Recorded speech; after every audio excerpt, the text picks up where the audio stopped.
Assalamualaikum warahmatullahi wabarakatuh.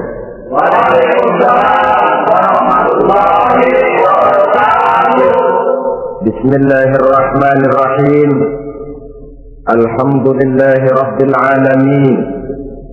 Wassalatu wassalamu ala asyrafil anbiya'i wal mursalin, imamil muttaqin, sayyidil ghurril muhajjalin, wa ala alihi wa sahbihi ajma'in, amma ba'du.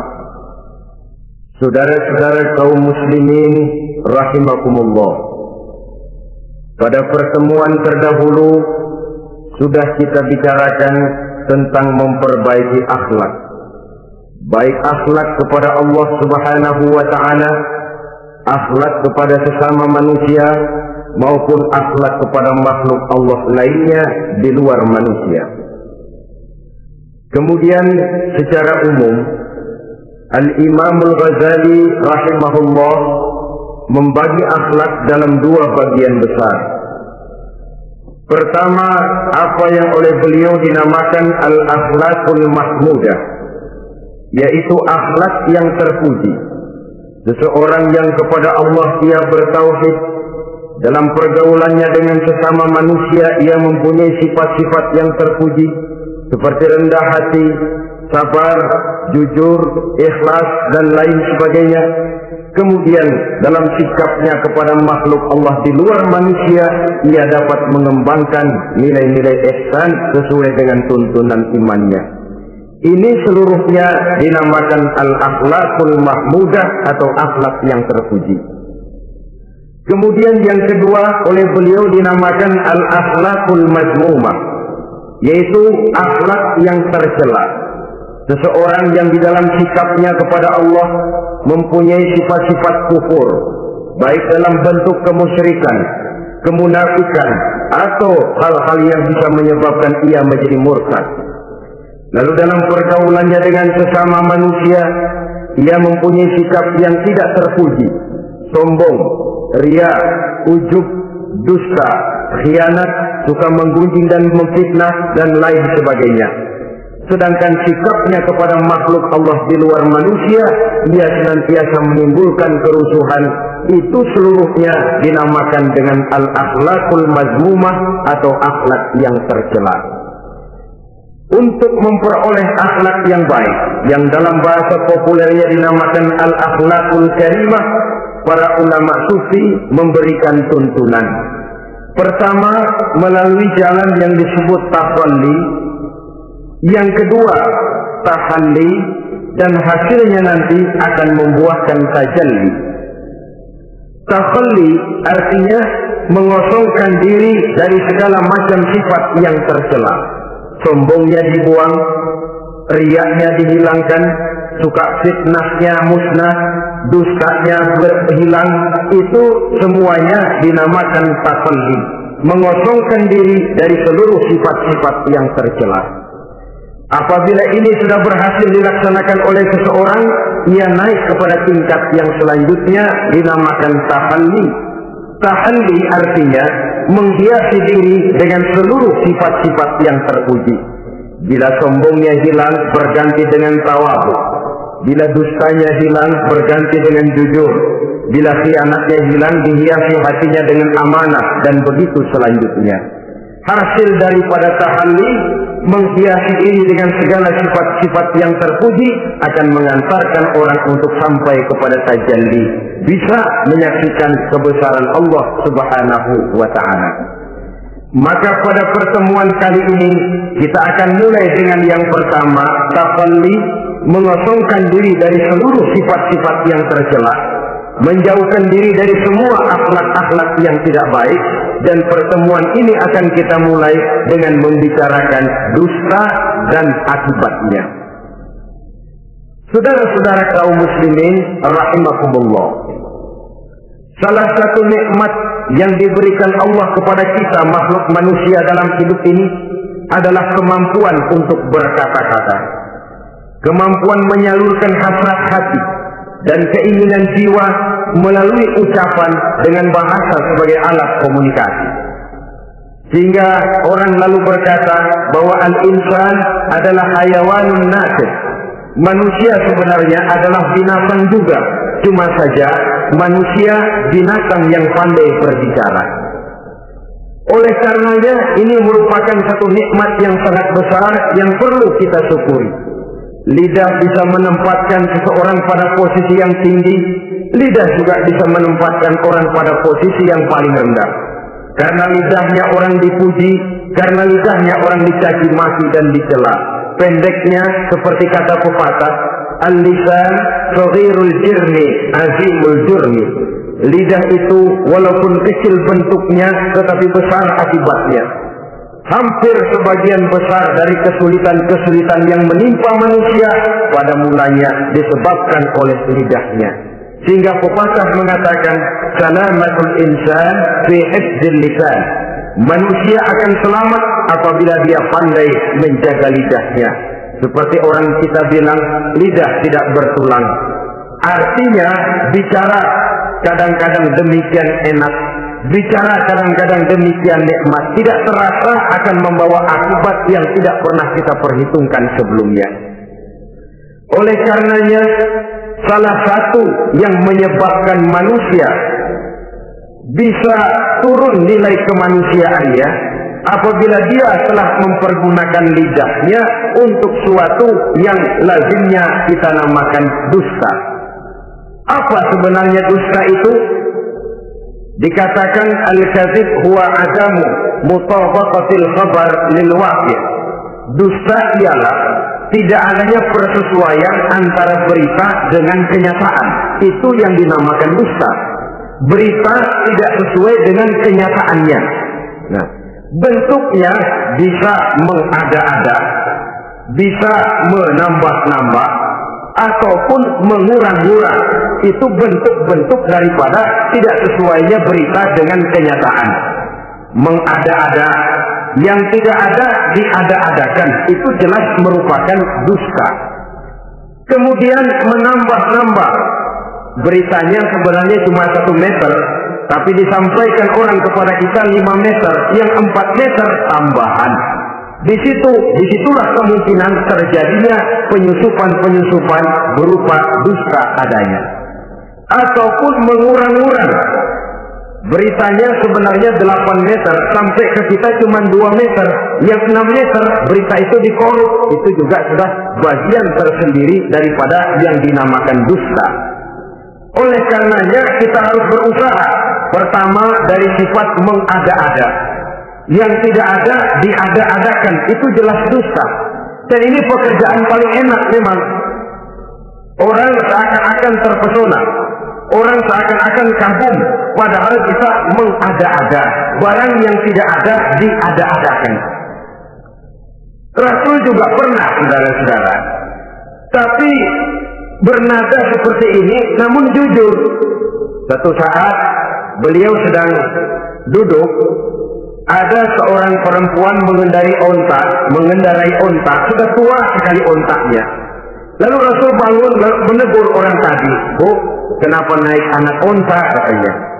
Perempuan ini bilang, "Ya Rasul, yang saya kendarai ini bukan anak onta, tapi biang onta." Begitu. "Iya, tapi dia punya ibu kan? Onta ini punya. Nah, kalau dia punya ibu kan artinya dia anak juga." Ya memang, nah kalau begitu kan artinya ibu memang naik anak onta. Nah ya iya kalau itu sih. Kelihatannya mengada-ada, tapi memang benar begitulah adanya. Purau untuk menghidupkan suasana, tapi tidak terlalu berlebih-lebihan. Yang kedua jenis daripada dusta itu menambah-nambah. Ini juga paling enak. Orang sering bilang, kalau kita ngirim duit, jangan harap kurang, jangan harap tambah. Tapi kalau kita ngirim berita, jangan harap kurang. Duit kita kirim kepada orang, jangan harap tambah. Kurang, jangan harap kurang. Atau jangan harap tambah, kurang bisa. Tapi kalau berita kita kirim kepada seseorang, jangan harap kurang itu berita, nambah bisa. Atau kemudian mengurang-urang, ini juga termasuk jenis daripada dusta. Baik mengada-ada atau menambah-nambah, kemudian mengurang-urangi, seluruhnya merupakan pekerjaan yang paling enak, kita anggap sesuatu yang biasa, padahal akibatnya nanti akan menjadi luar biasa. Saudara-saudara kaum muslimin rahimakumullah, apa bahaya dusta dalam kehidupan manusia? Pertama, bagi dirinya sendiri. Orang yang berdusta sebenarnya sudah membahayakan dirinya sendiri. Apa bahayanya? Pertama, ia akan dikucilkan dari pergaulan. Sekali dia berdusta, orang mungkin masih percaya. 2 kali dia berdusta, orang mungkin masih bisa mentolerir. 3 kali dia berdusta, orang ngecap, ini memang udah wataknya nih. Hobi dah kalau begini. Akhirnya dia dikucilkan dari pergaulan. Lain hari, walaupun dia serius bicara, orang nggak lagi nanggapin sebagaimana yang semestinya, dikucilkan dari pergaulan. Akibat apa? Akibat dari dusta yang dilakukannya. Akan merugikan dirinya sendiri. Ada satu cerita, saudara. Seorang pengembala kambing sedang mengembalakan kambing di tanah lapang. Satu hari iseng dia sendirian. Nah, ini orang kampung pengen tahu dibohongin. Teriak dia, tolong ada serigala, ada serigala. Mendengar teriakan ini karuan, satu kampung orang nyaris keluar semua. Yang bawa pentungan, yang bawa golong, yang bawa pisau. Mana serigalanya mana? Ini pengembala tadi nyengir. Kagak ada. Gua bohongin lo. Sudah, pulanglah orang kampung ini. Sekali, besoknya begitu lagi. Keluar lagi orang kampung, ternyata juga tidak ada serigala. Pada hari yang ketiga, serigalanya benar-benar datang. Si pengembala tadi pucat, lalu teriak-teriak, tolong ada serigala datang. Nah, orang kampung udah nandain. 2 kali kita dibohongin, ini paling dia bohong lagi. Satu pun tidak ada orang kampung yang keluar untuk menolong. Akhirnya kambingnya habis dimakan oleh serigala. Yang rugi dirinya sendiri. 1 kali dia bohong, orang percaya mungkin. 2 kali dia bohong, orang masih tolerir. 3 kali dia bohong, orang nandai. Terkucil dari pergaulan akibat daripada perbuatan dusta. Oleh karenanya saya yakin tidak seorang pun di antara kita yang suka berteman dengan seorang pendusta. Karena apa? Seorang pendusta tidak akan segan-segan menjual temannya sendiri, mengkambing hitamkan temannya sendiri. Artinya juga merusak pergaulan di dalam kehidupan ini. Penyakit yang bahaya yang kedua bagi diri orang yang berdusta itu sendiri, sifat dusta menyuburkan watak munafik. Nabi bersabda, ayatul munafiqi salat. Tanda-tanda orang munafik itu ada 3.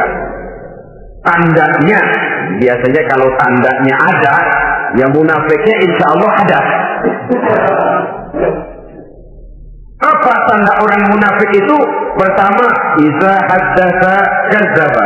Apabila berbicara selalu bohong. Belum pernah kalau bicara tidak bohong. Bohong itu sudah jadi lalapnya. Artinya nggak lumrah ngomong kalau nggak dicampuri bohong. Seperti kurang enak makan kalau tidak pakai lalap. Ada saja bohong yang dibuat-buatnya.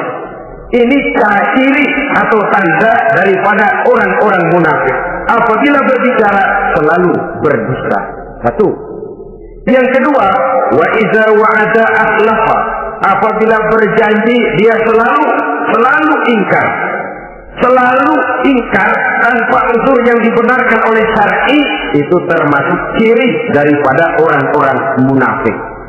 Karena itu kita oleh agama diajarkan jangan memastikan sesuatu. Pernah Rasulullah ditegur oleh Allah Subhanahu wa taala ketika datang orang bertanya, "Ya Rasul, Ashabul Kahfi itu sebenarnya berapa orang jumlahnya?" Ada yang bilang 5 orang, 6 dengan anjingnya. Ada yang bilang 6 orang, 7 dengan anjingnya. Ada yang bilang 8 orang, 9 dengan anjingnya. Yang benar yang mana Rasul? Rasul menjawab, besok. Jawabannya besok. Kenapa Rasul berani mengatakan jawabannya besok? Sebab beliau ngandelin biasanya kalau ada pertanyaan dari umat, lalu turun wahyu sebagai jawaban atas pertanyaan tadi. Sudah, besoknya dari pagi Rasul nunggu wahyu turun, enggak turun. Besok nunggu lagi, enggak turun juga. Bingung, sekali turun malah negur beliau. Wala taqulanna li syai'in inni fa'ilu dzalika ghadan illa ayyasha Allah. Kalau belum apa-apa Muhammad jangan berani ngeduluin besok. Semuanya hanya bisa terjadi dengan izin Allah, illa ayyasha Allah. Oleh sebab itu harus diawali dengan insya Allah. Insya Allah besok saya pasti datang. Insya Allah ya karena kita beriman kepada Allah, kepastian di tangan Allah. Pastinya karena kita memang berniat benar ingin datang. Kita kadang-kadang insya Allah ini jadi lawak sih. Asal dia bilang insya Allah udah tulen kagak mau dah. Besok ya, insya Allah enggak ya. Ini salah kaprahnya kita, saudara-saudara. Yang ketiga, ciri daripada orang munafik itu wa idza tumina khana, apabila dipercaya dia selalu berkhianat. Tidak pandai menjaga amanah dalam kehidupan ini. Tidak boleh mendapat satu kepercayaan lalu dikhianatinya kepercayaan itu. Maka jangan lupa bahwa kita diberikan lidah, kita diharuskan memelihara lidah. Dengan apa? Menjaganya daripada sifat-sifat dusta. Apabila berjanji, kita berusaha menepati. Apabila dipercaya, kita berusaha menjaga amanah. Kenapa? Mencari kepercayaan itu sulit, saudara. Tetapi memelihara kepercayaan itu jauh lebih sulit. Apalagi kalau yang bernama rahasia. Rahasia itu memang selama masih ada dalam hati. Kalau sudah kita bicarakan kepada orang lain, itu sudah bukan rahasia lagi sifatnya. Emang sih pada mulanya kita bisa ngomong, nih gue ngomong begini nih sama lu doang nih, lu jangan ngomong-ngomong sama yang lain ya. Nanti yang kita ajak ngomong lagi sama orang lain, nih sama lu doang nih, jangan ngomong-ngomong sama yang lain. Akhirnya kan terus sampai walaupun setiap kali ngomong mesti cuman malu doang ya. Tapi akhirnya tuh beritanya jadi merata menjalar. Kenapa? Rahasia adalah apa yang ada di dalam hati. Jikalau sudah kita bicarakan kepada orang, sudah bukan rahasia lagi namanya. Apalagi sifat manusia. Kalau dia lagi seneng sama kita, jangankan perbuatan kita yang baik, perbuatan kita yang salah pun masih dibenarkannya juga. Tapi kalau dia sudah jengkel sama kita, jangankan kita main judi, kita ngaji masih salah. Itu kalau orang sudah nggak senang itu ya begitu. Dia benci sama kita. Jangankan kita main judi, kita baca Quran masih salah. Tapi kalau dia senang sama kita, hampir matanya itu hilang dari penilaian-penilaian yang objektif. Oleh karenanya sifat dusta menyuburkan sifat kemunafikan di dalam diri seseorang, yang diantara tandanya tadi iza hadatsa kadzaba, apabila berbicara ia selalu berdusta. Kemudian bahaya yang ketiga, orang yang selalu berdusta jauh dari ketenangan. Sebab apa? Pada saat kita mendustai seseorang, orang itu mungkin percaya, tapi makin dia percaya, makin tersiksa batin kita. Kenapa?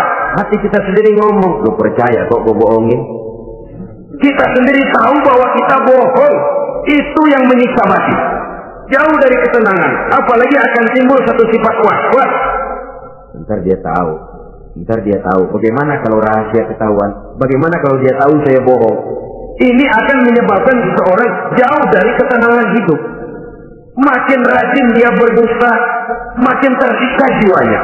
Lain kalau hatinya sudah mati. Dusta memang sudah jadi profesinya, kebiasaannya. Tidak merasa menyesal, tidak merasa berbuat salah. Dusta itu sudah jadi hobi. Sehingga enak saja. Hati sudah jadi mati kalau sudah begitu. Dan sepanjang hati sudah jadi mati, itulah yang paling kita khawatirkan. Artinya nilai kita adalah bangkai berjalan dalam pandangan Allah Subhanahu wa ta'ala. Saudara-saudara kaum muslimin rahimakumullah, oleh karenanya membahayakan diri sendiri dosa itu. Yang kedua, berbahaya bagi masyarakat banyak. Tentu saja apabila status sosial kita tinggi, makin luas akibat daripada kedustaan kita.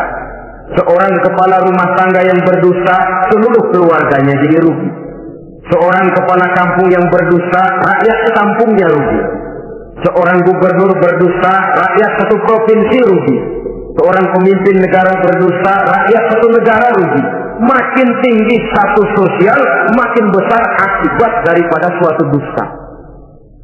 Oleh karenanya, menimbulkan keresahan di tengah masyarakat. Masyarakat itu apa? Dimulai dari masyarakat yang paling kecil, rumah tangga. Kalau satu rumah tangga sudah diwarnai oleh sesuatu yang bernama dusta, maka ketenangan, ketentraman, kebahagiaan rasanya akan sulit terwujud di dalam rumah tangga itu sendiri. Seorang istri apabila sudah pandai mendustakan suaminya, maka itu sudah berarti memulai keretakan dalam kehidupan rumah tangga, menimbulkan benih-benih ketidakpercayaan.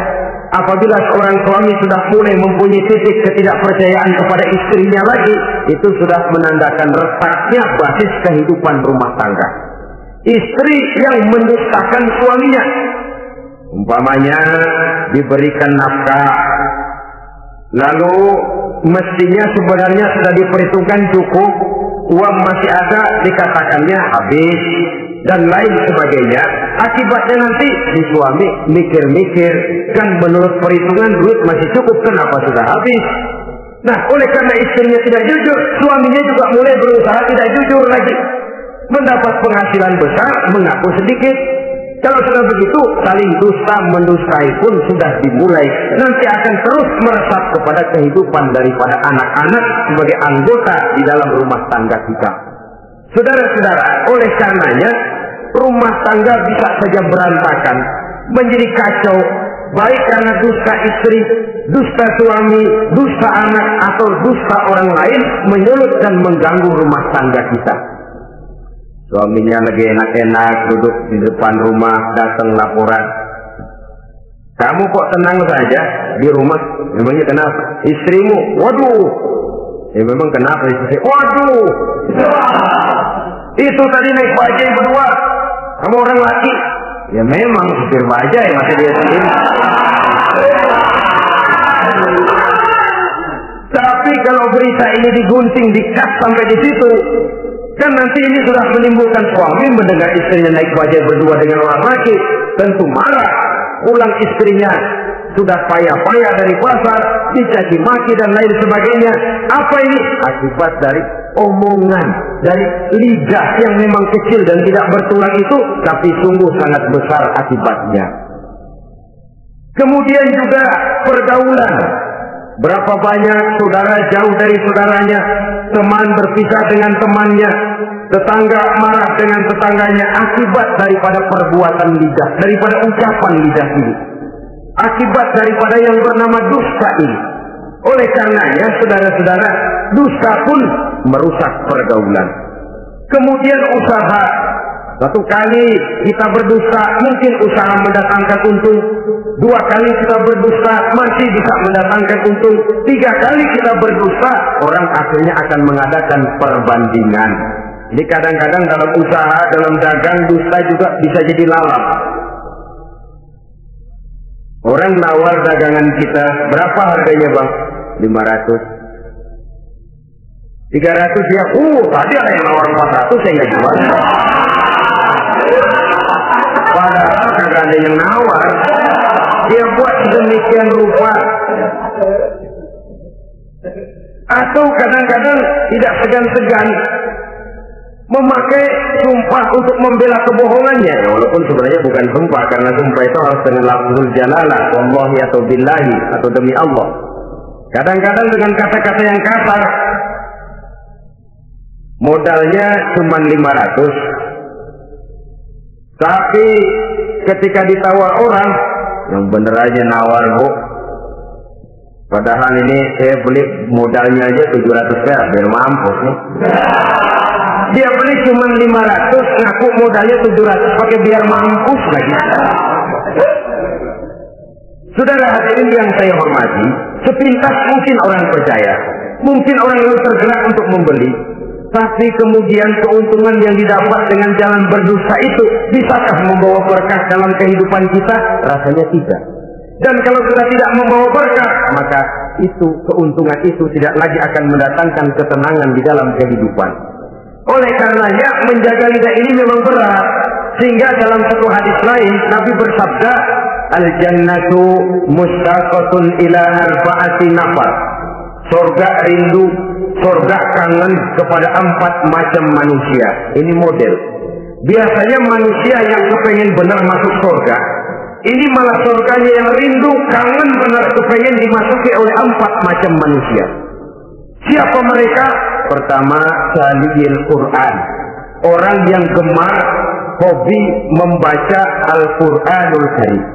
Orang yang gemar membaca Al-Quran dirindukan oleh surga. Apa membaca sekedar membaca? Ya, membaca Quran kan beribadah, dari sebab membaca itu mengerti atau tidak mengerti artinya. Tapi jangan lupa, membaca adalah alat agar kita mengerti. Mengerti adalah sarana agar kita bisa mengamalkan dengan baik. Itu maksudnya. Baca Al-Quran agar kamu mengerti isinya. Kalau sudah kamu mengerti isinya, kamu bisa mengamalkannya dengan baik. Jadi sungguh pun yang dimaksud di sini adalah orang yang gemar membaca Al-Quran, tapi prosesnya setelah membaca orang mengerti. So, orang hanya bisa mengerti kalau dia sudah membaca. Kemudian apabila mengerti, dia terdorong untuk mengamalkan. Taliyul Quran bukan hanya orang yang sekedar gemar membaca Al-Quran, tapi juga yang membawa gaya hidup yang Qurani. Saudara-saudara kaum muslimin rahimakumullah, taliyul Quran, orang yang gemar membaca Al-Quran dirindukan oleh surga. Yang kedua, wa mut'imil ji'an, orang yang memberi makan orang yang kelaparan. Nabi memberikan anjuran sangat, siapa yang ingin dekat dengan aku di hari akhirat nanti, bersahabatlah ia dengan yatim, dengan piatu, dengan janda-janda tua yang miskin, perlu uluran tangan, mereka yang hidup di bawah garis kemiskinan. Bila diberikan kelebihan rezeki oleh Allah, bersahabatlah dengan orang yang tidak mampu.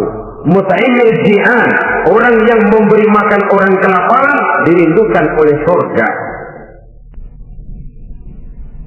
Saudara-saudara kaum muslimin rahimakumullah, demikian besar perhatian Islam terhadap kepekaan sosial, terhadap kesetiakawanan sosial ini, sampai dalam ayat Al-Quran dijelaskan oleh Allah Subhanahu wa taala, ara'aita allazi yukadzibu bid-din fadzalika allazi yad'u al-yatim wa la yahuddu 'ala ta'amil miskin. Tahukah kamu, kata Allah, siapa orang-orang yang mendustakan agama? Beragama tapi dianggap mendustakan agama. Kalau sudah dianggap mendustakan agama, artinya imannya dusta. Dia sholatnya dusta. Dia puasanya dusta. Siapa mereka itu? Fadzalika allazi yad'ul yatim. Mereka orang-orang yang meninggalkan, menyia-nyiakan anak-anak yatim. Wala yahuddu ala ta'amil miskin, dan tidak memerintahkan untuk memberi makan kepada orang-orang miskin. Kepada yatim, kejam, sadis, tidak punya kemanusiaan sama sekali. Maka mungkin kita yang rajin sholat, mungkin kita yang sudah 4-5 kali berhaji, bisa saja terhalang masuk surga. Karena di sebelah rumah kita ada anak yatim piatu, merintih kelaparan, menggigil kedinginan. Kita tahu kita mampu dan kita diam saja tidak mau memberikan pertolongan. Itu yang mungkin bisa menghalangi kita untuk sampai ke surga. Oleh karenanya, salah satu jenis manusia yang dirindukan oleh surga, mut'imil ji'an, orang yang memberi makan orang yang kelaparan. Yang ketiga, orang yang dirindukan oleh surga, wasa'imina fi Ramadan, orang yang melaksanakan ibadah puasa di bulan suci Ramadan. Dan yang keempat, ini yang ada kaitannya dengan masalah kita, wa hafizil lisan. Salah satu manusia yang dirindukan oleh surga ialah orang yang pandai menjaga lidahnya. Artinya dia bisa menempatkan diri, kapan waktunya bicara, kapan waktunya diam. Orang bilang memang kalau bicara itu perak, diam itu emas. Maksudnya diam lebih berharga daripada bicara. Tapi orang memang harus pandai menempatkan diri. Artinya tahu kapan waktunya bicara, kapan mestinya diam. Kalau waktu diam dia bicara, namanya dia tidak tahu diri. Kalau harus bicara dia diam, dia namanya juga tidak mau menyampaikan sesuatu yang seharusnya dia sampaikan. Sama saja ada orang bilang sedikit bicara banyak bekerja. Sebenarnya harus seimbang. Banyak bicara harus banyak bekerja. Biasanya kalau sedikit bicara banyak bekerja itu dua kemungkinan. Kalau nggak main catur, maling. Yang namanya maling, bicaranya sedikit. Maling buka jendela, lalu berbisik sama temannya, udah tidur. Ngomongnya segitu, selebihnya dia kerja serapi-rapinya. Sebaliknya, banyak bicara, sedikit kerja, bahkan nggak pernah kerja, orang gila. Coba saja lihat orang gila, ngomong melulu, kerjaannya nggak ada. Jadi oleh karena itu memang harus seimbang. Pendeknya kita harus tahu kapan mesti bicara, kapan mesti diam. Kalau menghadapi kebatilan kita diam, kata Nabi, as-sakitu 'alal batil syaitanun asghar. Orang yang diam menghadapi kebatilan, setan gaib. Masya Allah, saudara-saudara. Ada munkarat, ada maksiat, ada kebatilan, ada kezaliman. Dia diam tidak mau menyampaikan yang benar, itu setan gaib. Sehingga dikatakan qulil haqqa walau kana murran, sampaikan, katakan yang benar walaupun pahit. Dan memang menyampaikan kebenaran bukan main pahitnya, bukan main getirnya, banyak resikonya. Tapi ini sesuatu yang harus kita sampaikan. Sebab kata Nabi tadi, orang yang diam menghadapi satu kebatilan sama saja dengan setan ganggu. Orang yang pandai menjaga lidahnya dirindukan oleh surga. Dan ini walaupun kelihatannya pekerjaan ringan, kecil, berat, saudara-saudara. Bahkan diceritakan Nabi Ibrahim itu pernah nangis di hadapan Allah Subhanahu wa Ta'ala. Ketika ditegur, ditanya, kenapa kamu menangis Ibrahim? Saya ini seumur hidup pernah 3 kali berdusta, ya Allah. Bagaimana saya tidak bingung mempertanggungjawabkan ini di hadapanmu? Nabi Ibrahim seumur hidup 3 kali bohong, bingung, nangis. Kita sehari 16 kali bohong, nyengir aja. Nggak ada bingungnya, menghobi. Kalau nggak bohong, puyeng palanya. Tiap hari selalu menjadi sasaran. Siapa lagi ku bohongin? Saudara-saudara kaum muslimin rahimakumullah. Kelihatannya pekerjaan ini kecil, ringan, tapi sungguh berat. Mengerem lidah, menjaga lidah daripada perbuatan ucapan-ucapan yang tidak mengandung manfaat, apatah lagi sampai bersifat dusta dan membahayakan orang lain. Oleh karenanya, dusta ini kalau dalam agama, berdusta dalam agama biasanya munafik. Mulutnya beragama, tapi hatinya kafir. Jelas itu munafik. Itu dusta juga, dusta yang membawa kita kepada dosa kelas kasar. Ya kalau kita mendustai teman, memang dosa. Dosa yang nilainya tidak sebesar kalau kita mendustai agama. Tapi sungguh pun demikian, dosa kecil-kecil juga kalau ditumpuk banyak juga. Padahal kata Imam Ghazali, hati itu seperti kaca. Dosa itu debu yang nempel di kaca. Kalau debu-debu itu terus numpuk, kita malas ngelapnya, malas ngebersihinnya. Jadi satu berkarat di kaca, susah banget ngebersihinnya. Coba kaca kalau udah karatan, pakai silet kita gosok, setengah mati. Begitu juga perbuatan dosa. Kalau kita senang dusta, ya enak dosa kecil, bohong lagi, bohong lagi, bohong lagi. Numpuk berkarat di hati itu dosa. Nah hati itu kalau sudah dilingkungi oleh karat, nur, cahaya kebenaran itu sulit untuk masuk. Karena dia sering berdusta, orang lain dianggap sama juga sama dirinya. Ini yang celaka. Oleh karenanya timbul sifat menyamakan orang lain dengan keadaannya sendiri. Dikala itu hati yang sudah penuh dengan noda-noda dosa itu sudah berkarat sehingga sulit untuk dibersihkan lagi. Itu sebabnya Nabi berpesan, ittaqillaha haitsu ma kunta wa atbi'is sayyi'atal hasanata tamhuha wa khaliqin nasa bi khuluqin hasanin. Bertakwalah kamu kepada Allah dimanapun saja kamu berada. Bertakwa dimanapun saja kamu berada. Di pasar takwa kita, di kantor takwa kita, di masjid takwa kita, di rumah tangga bertakwa kepada Allah dimanapun saja kamu berada. Kita sih kadang-kadang takwa juga, cuman musiman. Takwa kita pakai tempat.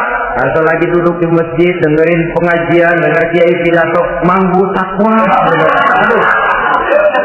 Keluar dari masjid, teler aja lagi.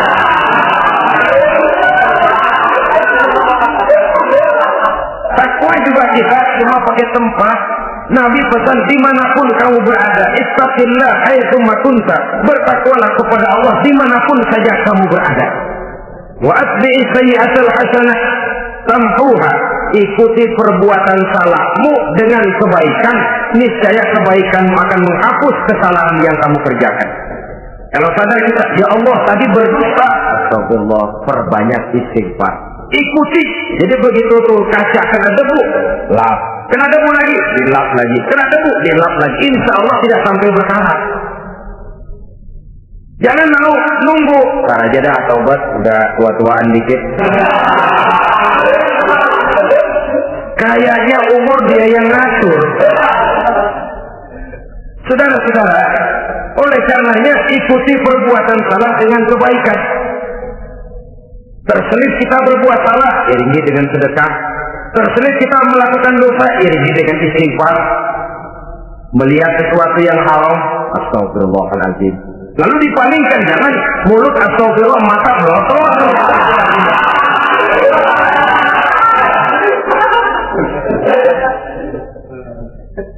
Wa khaliqin nasa bi khuluqin hasanin, dan bergaulah dengan manusia mempergunakan akhlak yang baik. Ini pesan daripada Rasulullah sallallahu alaihi wasallam.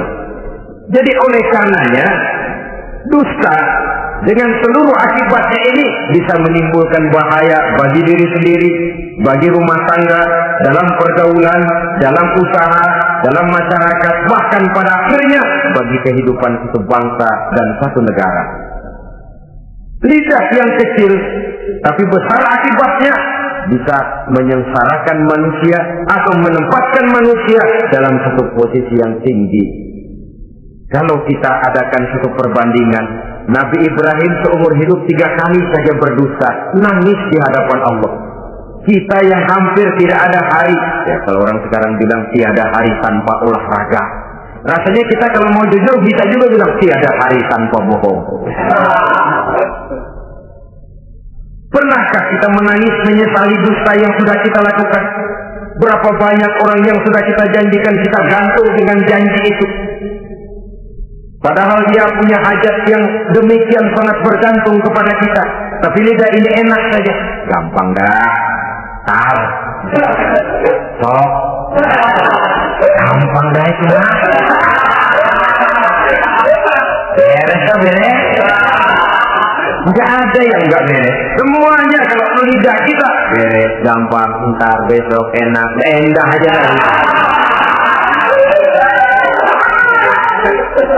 Habis orang kita gantung dengan harapan, padahal kita tidak bermaksud memberikan harapan itu. Sementara kita melangkah melenggang dengan senyum, sedang orang lain menggerutu. Saudara-saudara kaum muslimin rahimakumullah, ini pada gilirannya akan kembali penyakitnya kepada diri kita juga, menyuburkan watak munafik, mengucilkan kita dari dalam pergaulan, dan menjauhkan kita daripada ketenangan hidup. Karenanya dusta memang berbahaya.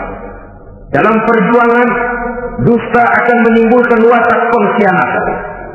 Dusta juga bisa menyebabkan munculnya musuh-musuh dalam selimut, yang pura-pura berteriak membantu perjuangan tapi di belakang mencari titik kelemahan kita. Oleh karenanya, mencari teman yang bisa diajak tertawa itu gampang. Mencari teman yang mau diajak menangis itu sulit. Mencari teman yang mau diajak nyanyi banyak, tapi mencari teman yang mau diajak berkeluh kesah itu yang langka. Oleh karenanya, di dalam kehidupan ini, untuk menjaga lingkungan pergaulan, mari kita berusaha untuk menjaga lidah dengan sebaik-baiknya. Nah, apa semua bohong tidak boleh? Ada bohong yang ditolerir. Di antaranya, kata Nabi, salatun laisa minal kadzab. Ada 3 macam bohong yang tidak dianggap bohong. Bohong tapi tidak dianggap bohong. Dusta tapi tidak berdosa. Kalau memang harus bohong, carilah bohong yang tidak dosa. Bahkan insya Allah ada pahalanya kalau kita ikhlas. Apa itu? Pertama, hadisul rajulu limar'atihi aw hadisul mar'atu li zawjiha. Bohongnya seorang suami untuk menyenangkan hati istrinya. Gak apa-apa. Untuk menyenangkan hati istrinya. Misalnya, suami pulang dari kantor, perutnya lapar. Begitu makan, nyobain sayur asinnya luar negeri. Baru dicobain sedikit, suaminya udah celam-celam, melotot matanya. Istrinya negor, bang, sayur keasinan ya? Wah. Kalau soal keasinan bagus, bagus. Cuma tadi di kantor saya sudah diajak makan oleh teman, jadi masih kenyang. Simpan saja lah, nanti sore kita baru makan. Lapar, kesel, jongkok, tapi karena mau menyenangkan istri.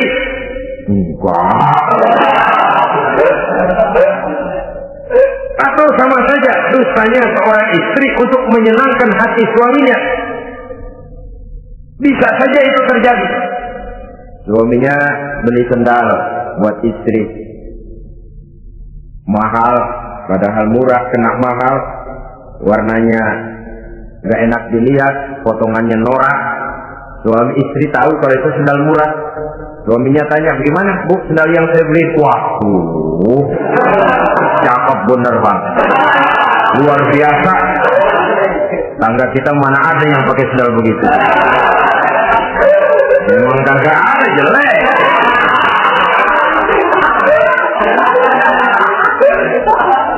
Tapi kalau waktu itu istrinya jujur, malah akan bisa menimbulkan keretakan. Bohong seperti ini termasuk bohong yang bisa ditolerir untuk menyenangkan hati istrinya atau untuk menyenangkan hati suaminya. Tapi lalu jangan dieksploitir. Jangan dieksploitir dalam arti untuk menutupi kedustaan, untuk menutupi perbuatan salahnya lalu berdusta. Menutupi perbuatan salahnya, itu yang tidak boleh. Sebab bagaimanapun ditutupi, perbuatan salah toh akhirnya akan naik juga ke permukaan. Yang kedua, al-kadzib li islahi dzatil bain. Dusta untuk mendamaikan 2 orang yang sedang berselisih. Itu boleh. Malah raja iblis, kalau ada 2 orang yang sedang berselisih, marahan kita jadi tukang sulut, tukang ngipasin. Datang ke sana ngipasin, datang kemari ngipasin. Tidak mendamaikan. A marah sama B. Datang kita sama A katanya kamu marahan sama B. Ya itu B kurang ajar. Enggak begitu. Saya kemarin ketemu di B, dia bilang kangen sama sampean, pengen ngobrol sama-sama. Padahal B nggak pernah ngomong apa-apa. Dia bohong, dia olah sedemikian rupa supaya orang yang berselisih jadi damai. Itu bohong yang berpahala malah. Yang ketiga, bohong untuk menyelamatkan jiwa seseorang. Itu boleh.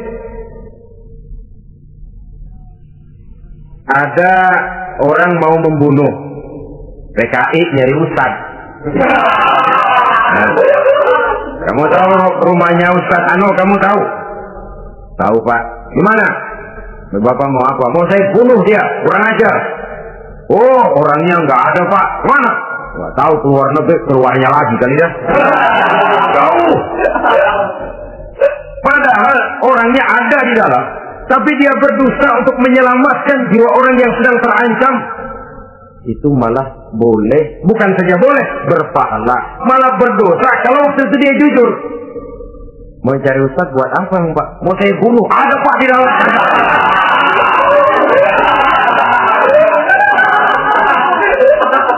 Sendiri, kalau perlu saya bantuin pak ada.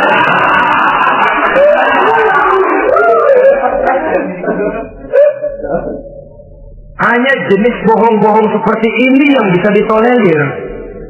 Itu akibat di dunia, saudara. Kita sudah bisa terkucil dari pergaulan, retak rumah tangga, usaha mengalami kebenturan, masyarakat mengalami keresahan akibat dusta.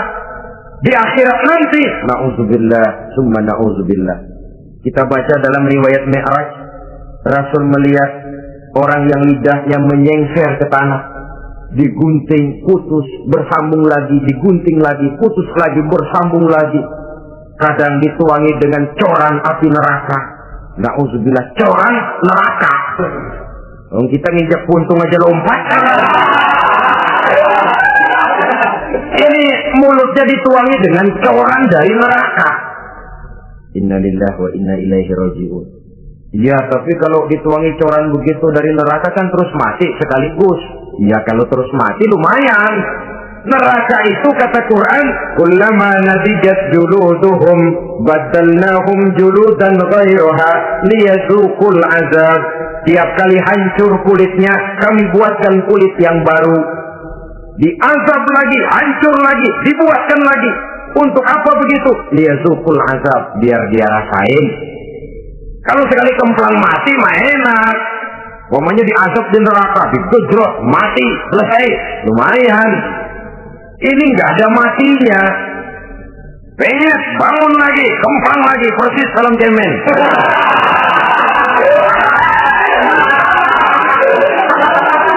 Cuma kalau film cemen mah film, dan itu jelas dusta, di neraka orang tidak kenal mati.